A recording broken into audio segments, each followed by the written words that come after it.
Bueno, señores, como habíamos anunciado, hoy un día histórico, 24 de abril del año 2018, está con nosotros Jorge Juan Félix Pacheco, el ingeniero Jorge Juan Félix Pacheco, militante del Partido de la Liberación Dominicana y de los jóvenes que están luchando por mayor espacio y participación para todos nosotros en la actividad política. Jorge, muchas gracias por venir a nuestro programa. No, muchas gracias y de verdad estar aquí con jóvenes valiosos en este día tan importante, donde se luchó por el restablecimiento de la democracia que realizó el profesor Juan Bosch, un equipo de hombres y mujeres, y por el restablecimiento del primer gobierno democrático que encabezó el profesor Juan Bosch, el liderazgo moral más importante de la República Dominicana. De verdad que es un día histórico. Bueno, quisiéramos iniciar esta entrevista hablando sobre la cuota que ustedes están defendiendo para la juventud. Se habla de una cuota mínima de aproximadamente un 10% de los cargos electivos, y nosotros vimos cómo están marchando en las calles y fueron a depositarle al Congreso Nacional, a los senadores, un documento donde exigían un sinnúmero de peticiones. Primero, detállanos cada una de las exigencias que ustedes le estaban solicitando a los senadores y amplíanos un poco este tema sobre la cuota. Bueno, nosotros decidimos crear una mesa de trabajo compuesta por 18 partidos políticos, de los 26 partidos políticos que tiene la República Dominicana. Desde el primer inicio sacamos de nuestro tema lo que es el tema de las primarias, que era lo más controversial. Simplemente nos concentramos en 4 puntos básicos. El número 1, la formación política, un 25% de formación política, pero no formación como se queda en la ley actual de partidos, que dice formación política y ya, sino que formación en el área legislativa, en el área municipal, en el área de gestión pública, porque nosotros entendemos que la improvisación le ha costado mucho a la República Dominicana. Yo le pongo un ejemplo, el ex alcalde de San Cristóbal. Yo sé que muchas de las cosas que él firmaba, ni siquiera sabía lo que firmaba. Raúl Mondesí. Sí, no sabía, porque no había una formación, pero todos los políticos le encantaba Mondesí, porque Mondesí tenía recursos, era popular y eso. Entonces, nosotros queremos que en el 2020 todos los ayuntamientos, todo el Congreso Nacional, se llene de personas que sepan por lo menos a qué van, que el partido político tuyo, el que tú milites, sea cualquiera de los 26 partidos que existen en la República Dominicana, le diga a usted quiere ser regidor, estos son los canales, estos son los cursos, venga para que aprenda de aseo urbano, que aprenda de cómo construir ciudades modernas, es eso. El otro punto es el tema de la cuota a lo interno de los partidos políticos. Esto es algo que fue una propuesta mía muy particular, debido a que participé en el pasado Congreso Jorge Botello, que fue prácticamente un matadero electoral, o sea, lo digo responsablemente. En esa elección saqué 11,000 votos, se pasaba con unos 43,000, pero ahí entendí, yo que no creía en cuota, entendí que los jóvenes deben de competir con los jóvenes por esos espacios. O sea, el Comité Central o la vicepresidencia del PRM, ejemplo, que si son 3 cupos, jóvenes compitan con jóvenes, porque pero no sería también como una limitante eso. No, porque es a través de una cuota. Por ejemplo, el Comité Central, una cuota de 20 cupos, que jóvenes compitan con jóvenes y los 20 jóvenes van votados, sean lo que pase. Porque es muy difícil un joven competir, ya que una persona adulta ya ha construido patrimonio, ya tiene una experiencia, tiene más amistades, más relaciones. Lionel en el 96 era jovencito y se le impuso a una 42 dirigencia años. Y conocemos los vicios del sistema, Jorge, pero nos gustaría saber, ¿el joven tendría dentro de ese proyecto la posibilidad entonces de aspirar fuera de esa cuota?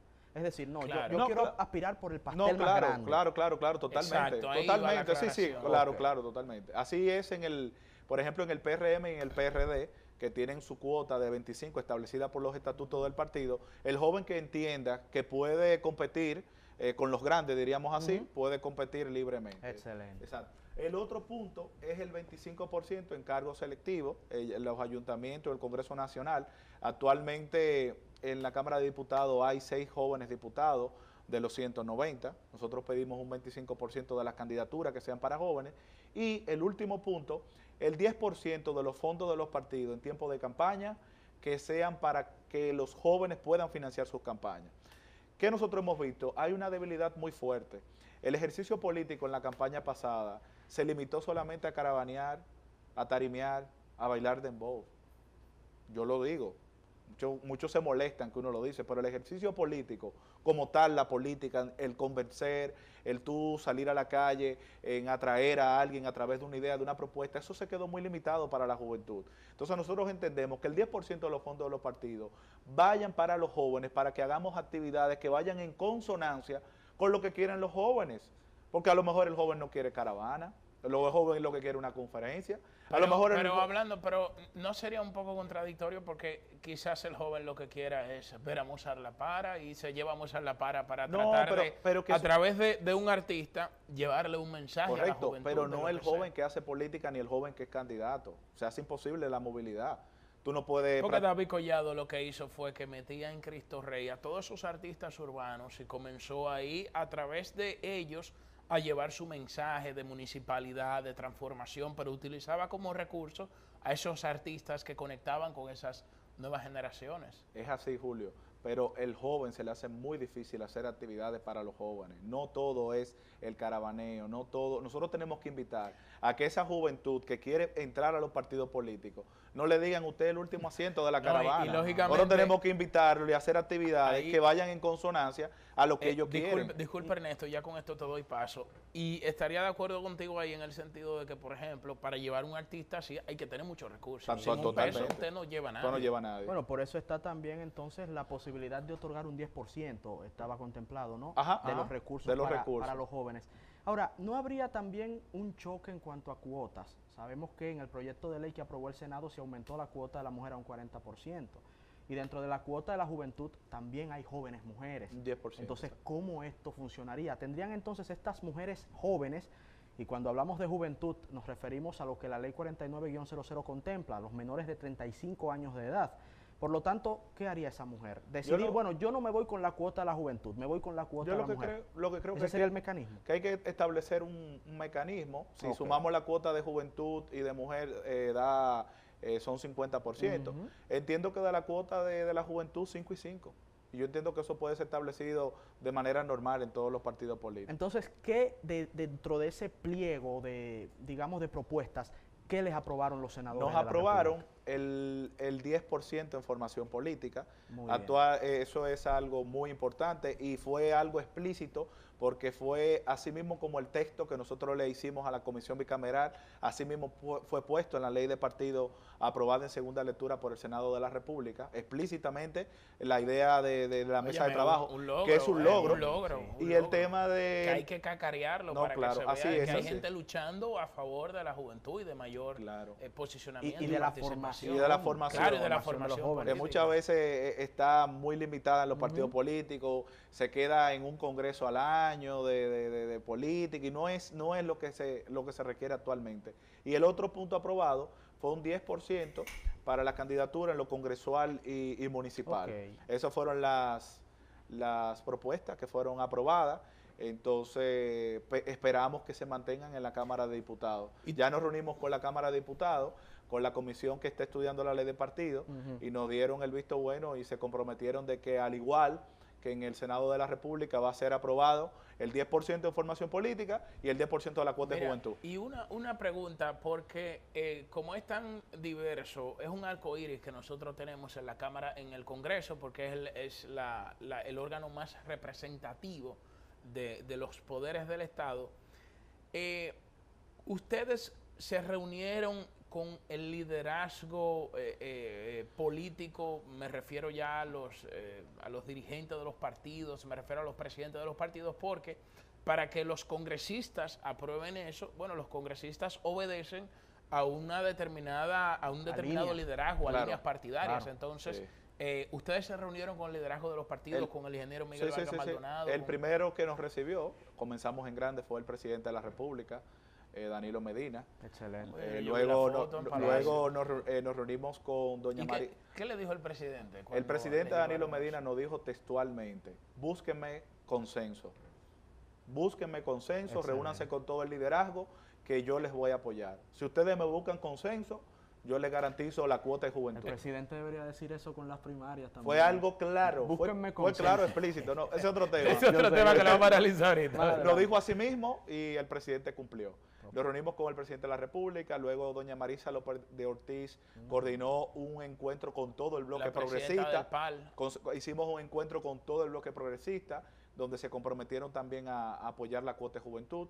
Luego el ingeniero Miguel Vargas, con Quique Antún. Pero un compromiso más allá de la palabra. O sea, no, más allá, no, un documento firmado y todo, y apoyado. Luego con Miguel Vargas, con Luis Abinader, Hipólito Mejía, Quique Antún, Reinaldo Pared Pérez, varios miembros del comité político, Monchi Faur, Carlos Marante, la vicepresidenta, doña Margarita, nos dio un apoyo, un respaldo único. Pero te hicieron todo un recorrido por el liderazgo. Claro, nos reunimos con Fidel Santana del Frente Amplio, nosotros buscamos el consenso. Y el presidente del Partido de la Liberación el presidente Fernández. No nos recibió. ¿Cómo que no? No nos recibió, pero es su parecer. Lo respetamos, que parece no está de acuerdo, muy de acuerdo con la cuota de juventud, pero respetamos su parecer. Y esto es muy interesante porque hay amplios sectores, inclusive jóvenes, ya sea por desconocimiento o porque tienen otro parecer, que no están de acuerdo con la cuota de la juventud. Hay gente que dice que la juventud ha sido el motor de los grandes cambios sociales sin necesidad de cuota. Y hay muchos ejemplos muy buenos. Ponen los casos también en Iberoamérica, ponen el caso de España, de Pablo Iglesias, ponen el caso de Camila Vallejo. Viven poniendo, dicen que Juan Pablo Duarte tenía 25. Yo veo los ejemplos de Juan Pablo Duarte. Leonel Fernández, presidente a los 42 años. Yo veo los ejemplos de que muchas veces ponen los jóvenes que están en contra de la cuota, que muchas veces la crítica de los jóvenes que no están con la cuota son más despiadadas que los adultos. Y yo digo, cónchale, comparan con el tema de Juan Pablo Duarte, los padres de la patria, pero cuando eso, la política, según Duarte, es la ciencia más pura luego de la filosofía. Actualmente, el sistema político de nuestro país es muy excluyente para la juventud. Es el más puro después de la No, ahora mismo el sistema político es muy excluyente. El joven que aspira, lo que se lleva decepciones. Cuando yo aspiré, exacto, lo está diciendo una persona que aspiró. No le estamos diciendo a nosotros que somos Cuando yo aspiré al comité central, yo no estaba ni en la lista de A o de B, que esa es la bipolaridad del PLD. Y es fuerte. O sea, de los jóvenes que aspiramos como 25, por lo menos 10 todavía seguimos en política. Jorge, pero ¿no se podría pensar que esta discriminación brutal, que los recursos que han alcanzado algunos líderes y que se expresa contra la juventud, también se expresa contra cualquier dirigente sin importar la edad, pero que no cuenta con recursos económicos? Porque pareciese que la exclusión no tiene que ver con un asunto generacional, sino con un asunto económico. Sí, totalmente, pero hace falta que nosotros llevemos a nuestros ayuntamientos, a nuestros congresos, nuevas energías, nuevos bríos. Hace falta una visión diferente. Muchas veces vemos políticos del siglo XX queriendo imponer cosas a una sociedad del siglo XXI. Entonces yo creo que esa visión que tienen muchos jóvenes profesionales de todos los partidos políticos, yo creo que es muy importante. ¿Que hay que hacerlo por la cuota por el momento? Sí. Espero que en una próxima reforma de la ley de partido esa cuota sea eliminada cuando ya tengamos muchos jóvenes en el Congreso y en los ayuntamientos. Jorge, te reitero una pregunta que te hice en El Sol de los Sábados, antes de que nos vayamos a la pausa. ¿Cómo garantizar que esa cuota, una vez se apruebe, por la que ustedes están luchando, no se dé un mecanismo que nosotros vemos ahora, que por ejemplo cada miembro del comité político tiene una cuota dentro del comité central y vienen unas elecciones internas y proponen a sus hijos, a sus sobrinos, a sus primos, a familiares cercanos? Entonces puede ser que se apruebe la cuota, pero la cuota la llenen los mismos que han llenado ahora mismo los espacios por lo cual le han impedido a jóvenes como tú que asciendan dentro del partido. Es como evitar que la oligarquía que se imponga de nuevo, se imponga y utilice a su favor la cuota luego de aprobada. Es así, ese es el gran reto. Ese es el reto. Sí, claro, ese es el reto, porque ya la cuota es una realidad y creo que todos nosotros tenemos que abrazar las causas de jóvenes que verdaderamente representan por qué se luchó por esa cuota, y los jóvenes están ahí identificados. Y algo brevemente antes de la pausa, que quiero aprovechar para felicitar a Jorge. no tan solo porque se está atreviendo a participar y a proponer ideas en desarrollo de la democracia, sino también que eso de la cuota ustedes lo han unido con la formación. Claro. Que inclusive yo personalmente pondría primero la formación. No, así está en nuestra propuesta. Y luego la cuota. Bueno, señores, usted es parte de la mesa. Vamos a una pausa y cuando regresemos vamos a conocer la opinión de Jorge Juan Félix Pacheco sobre las primarias abiertas, simultáneas y organizadas por la Junta Central Electoral o, en su defecto, como actualmente la están organizando los partidos políticos. Regresamos de inmediato.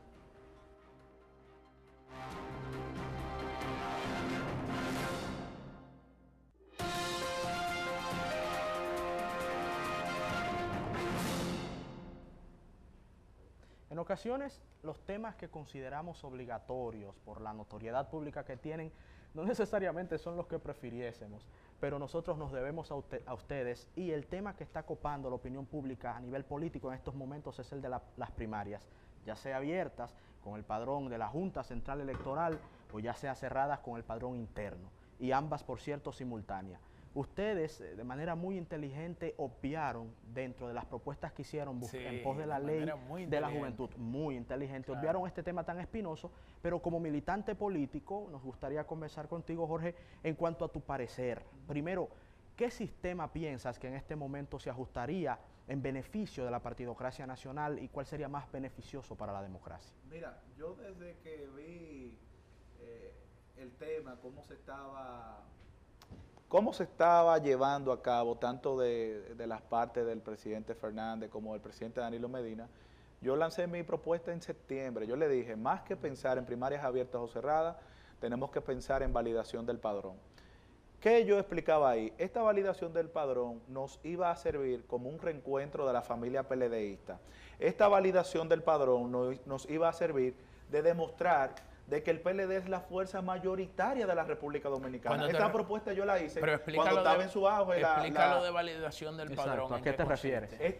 La validación del padrón es lo siguiente, que todos los miembros nos inscribamos nuevamente, inclusive los miembros del comité político, y sepamos qué tenemos en cada rincón de la República Dominicana, con qué recursos humanos contamos. Luego de que se demuestre, porque yo estoy seguro que iba a ser así, de que el Partido de la Liberación Dominicana es la fuerza mayoritaria, que se inscribieran 1.500.000 o más, un ejemplo, oye, ahí automáticamente nosotros tendríamos que pasar a un proceso de inscribir nuevos miembros.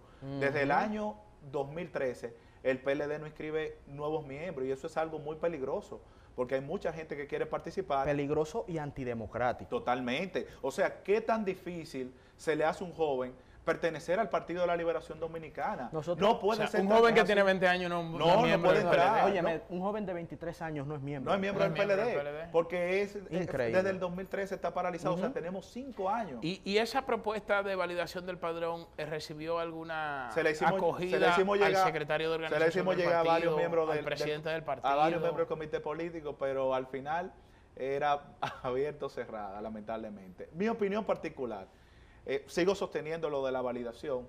Yo entiendo que el tema de eso solucionaría el problema. Totalmente. Yo pienso que el tema de abiertas o cerradas... Bueno, perdón, Jorge, uno de los principales argumentos, discúlpanos, es para apoyarte acá, es justamente la ineficacia de los padrones. Claro. Hay que sincerizar los padrones, no solo del PLD, de todos los partidos políticos. Mira, tú sabes que yo hice un levantamiento, y perdón la informalidad que lo tomé con el celular, pero vamos a hablar de padrones.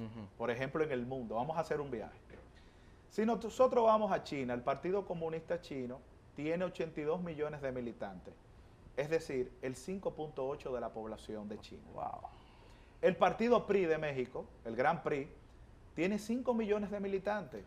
Eso es el 4% de la población. Y estamos hablando de 5 millones, un partido que gobernó 70 años. Vamos a seguir, vamos a Brasil ahora. Sobre una población de 120. El PT de Lula de Brasil es un partido que tiene 1.800.000 militantes, 0.9% de la población brasileña. Son 202 millones de habitantes. El Partido Republicano, que gobierna hoy los Estados Unidos, tiene 32 millones de militantes, el 9.43% de la población de Estados Unidos. 330 millones de habitantes. El Partido Unión Demócrata Cristiana de Alemania, el partido de Merkel, tiene 430.000 militantes. Eso es el 0.52% de la población de Alemania.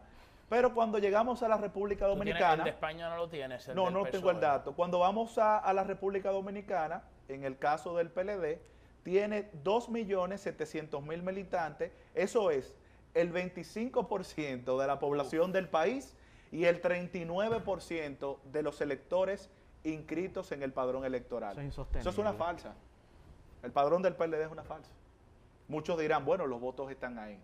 Y los sacamos los votos. Pero entonces los votos que sacan los aliados, ¿para Oye, qué pero sirve? estamos hablando de que en países desarrollados con una población Supera la República. que supera con creces la de la República Dominicana, tienen una población inscrita en los padrones de los partidos muy ínfima. En comparación con su el población 40% de los dominicanos, según el padrón del PLD, que están inscritos en el padrón electoral de la Junta, son miembros del PLD. Pero y para no que es la así. gente entienda lo absurdo, porque muy buen dato, muy buen aporte.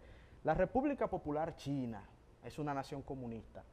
No es un partido único, porque hay otras organizaciones claro, hay políticas, pero solo un partido tiene acceso al poder, el Partido Comunista Chino. partido- Entonces, señores, un partido en una único, nación muchachos. comunista, el partido de poder tiene menos militantes en términos porcentuales que el PLD, El Partido de la República Liberación Dominicana. Pues eso es Entonces, absurdo. yo creo que hay que sincerizar el padrón.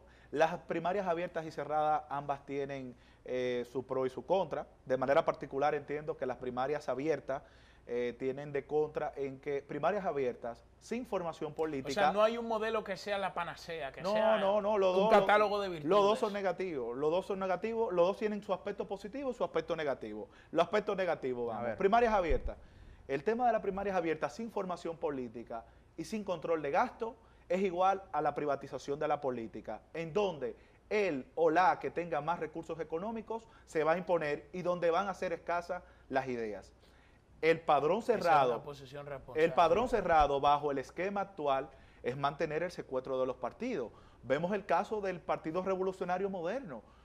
Puso un padrón de 540.000 miembros, no votaron ni siquiera 200.000 y hoy por hoy ni siquiera han dado los resultados de quiénes son los vicepresidentes electos de ese proceso. O sea, ningún partido está en capacidad en la República Dominicana. Y el presidente fundador de ese partido, Andrés Bautista, 36 horas antes de la convención, se retiró porque no había recibido el padrón. Y no había condiciones. Y no había condiciones. Y el secretario de general de ese partido, Chu Vázquez, dijo que en los lugares donde se suspendió la convención, él estaba mejor posicionado que la secretaria general electa. Ajá. Entonces, fíjate cómo el PRM demostró que este proceso no es el más saludable. No es más para la saludable. democracia. En el tema, bueno, cosas favorables, por ejemplo, de las primarias abiertas, es tomada del modelo PASO.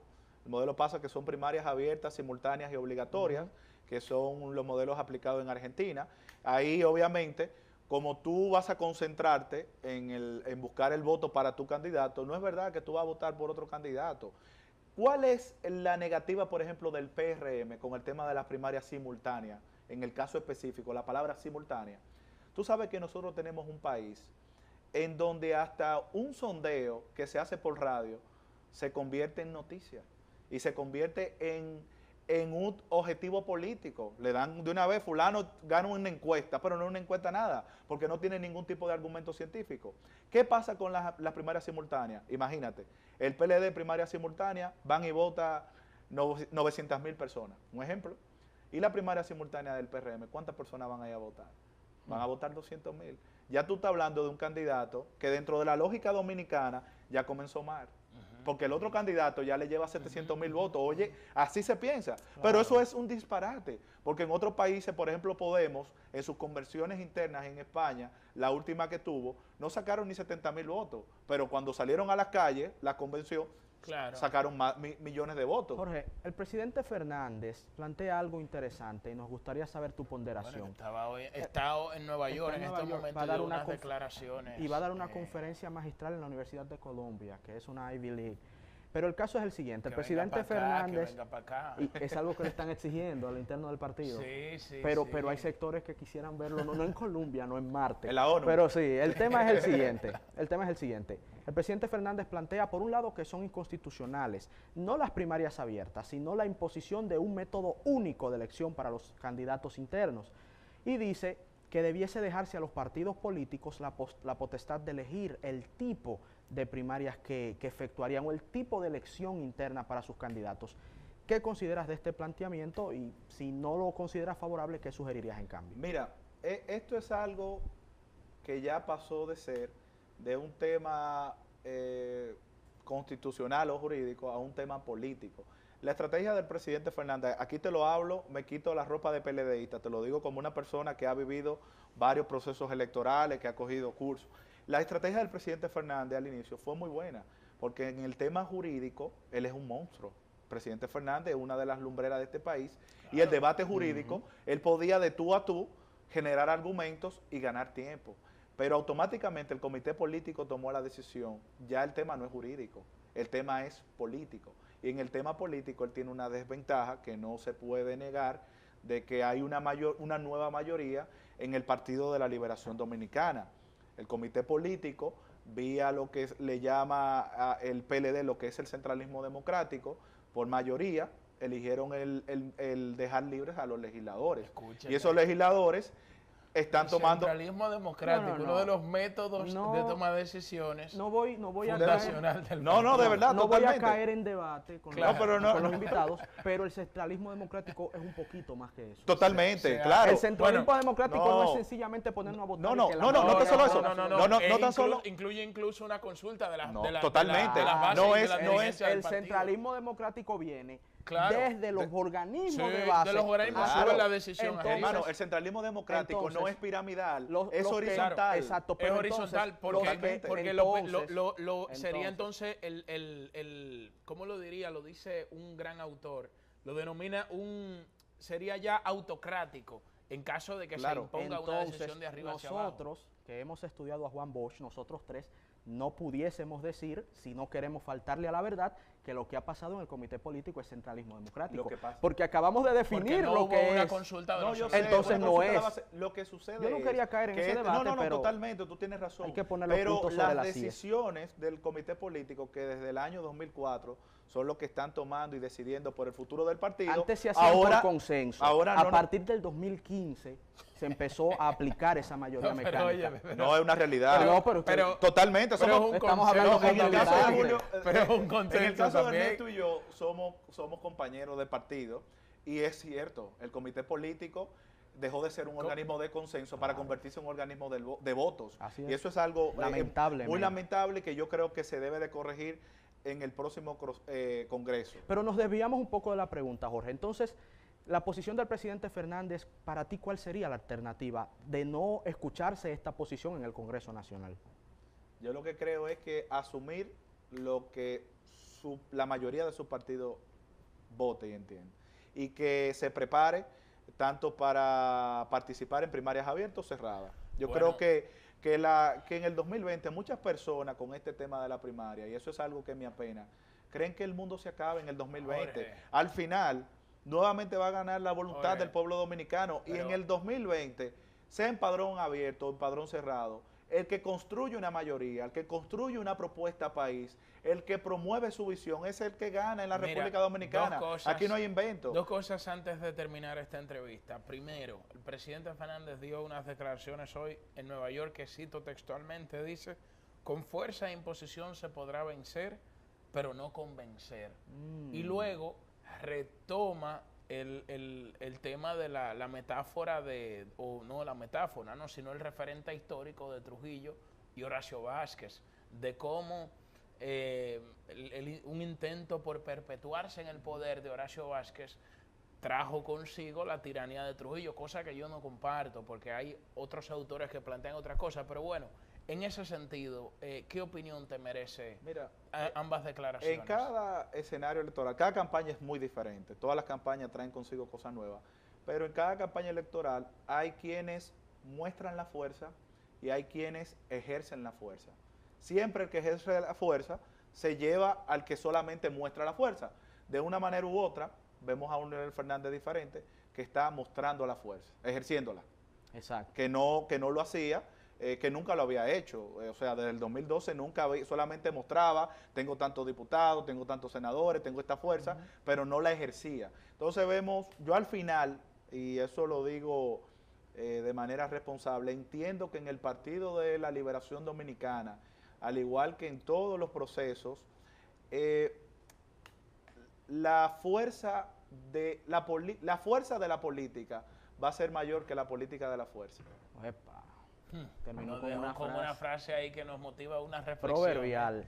Y bueno, Jorge, muchas gracias de verdad por haber estado con nosotros. Tenemos que invitarlo más a menudo. Sí. Un honor. ¿Y ustedes con cuáles están, abiertas o cerradas? Abiertas. Yo creo que en esta coyuntura política, ante los vicios que tienen los padrones de los partidos y como las oligarquías han secuestrado actualmente los procesos internos de los partidos, lo más transparente, por lo menos para nosotros tener una matrícula real de qué cantidad de miembros tiene un partido, la convención debería de ser abierta. Y ojo al Cristo, porque yo no entiendo tampoco cómo, si el presidente Fernández, que lo acaba de decir él mismo, tiene están haciendo una especie de padrón, o no de padrón, sino personas que se inscriben alrededor de su proyecto, asciende la totalidad a más de 750,000 personas y según las proyecciones de ellos, eso en 3 o 4 meses ascenderá a 1 millón de personas. Entonces yo no entiendo cómo si tú tienes vislumbra que tendrás 1 millón de simpatizantes que no son militantes de tu partido, es decir, que no pueden votar en un proceso interno de tu partido, tú te opones a que las primarias sean abiertas. Él se opone, y lo ha explicado el presidente Fernández, es bueno hacer esta aclaración porque considera que son inconstitucionales. Imponer un método único de elección por ley, acorde al presidente Fernández, es inconstitucional. Y respondiendo a tu pregunta, nosotros pensamos que no se le debe imponer una camisa de fuerza a los partidos políticos. Se le debe permitir que ellos decidan su método de elección interna, pero estoy de acuerdo con lo que planteabas al inicio de la entrevista, con que se deben sanear los padrones. Yo creo que si se sanea el padrón no habría problema. Porque con primarias abiertas se ampliaría el mercado electoral de una manera insostenible que terminaría cercenando los pocos derechos que le quedan a la militancia política. Y a los que tanto promueven abierto o cerrada, que aprovechen la ley electoral y promuevan el debate obligatorio. La República Dominicana en el 2020 necesita debatir. Bueno, Jorge, muchas gracias por estar con nosotros. Gracias a ustedes. Un honor. Tenemos que invitarte pronto. De verdad que es bueno escuchar tus ideas y que la sociedad vea que aquí hay jóvenes preparados, que no es verdad y que aquí los jóvenes nada más están fumando juca, escuchando dembow y que no están enfocados en los problemas que preocupan a la ciudadanía. Jorge Juan es un ejemplo claro de eso, de que hay mucho futuro aquí y tanto en los partidos. Bueno, ya hemos culminado esta oferta televisiva por el día de hoy. Mañana a las 11 regresamos una vez más. Muchas gracias por su sintonía. Que Dios les bendiga a todos.